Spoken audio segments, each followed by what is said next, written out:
கர்த்தருடைய பரிசுத்த நாமம் மகிமைப்படுவதாக.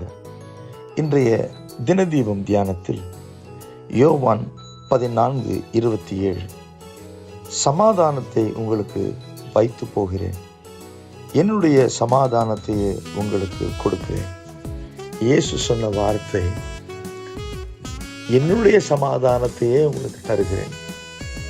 அப்போ என்னுடைய சமாதானம் அப்படின்னும் போது இயேசு கொடுக்கிற சமாதானம். இயேசு சொன்னார், நான் கொடுக்கிற சமாதானம் உலகம் கொடுக்கிற பிரகாரமாய் இருக்காது அப்படின்னா. அப்போ இயேசு மன அமைதியை எல்லா வகையிலும் தருகிறார். ஏன்னா அவர் பேர் சமாதான பிரபு, அவர் சமாதான காரணர், அவர் நான் சமாதான கர்த்தர். எப்பொழுதும் சகல விதத்திலும் சமாதானத்தை தருவார். இந்த வார்த்தையின்படியே இந்த நாள் உங்களுக்கு சமாதானத்தின் நாளாயிருக்கும். ஆமென்.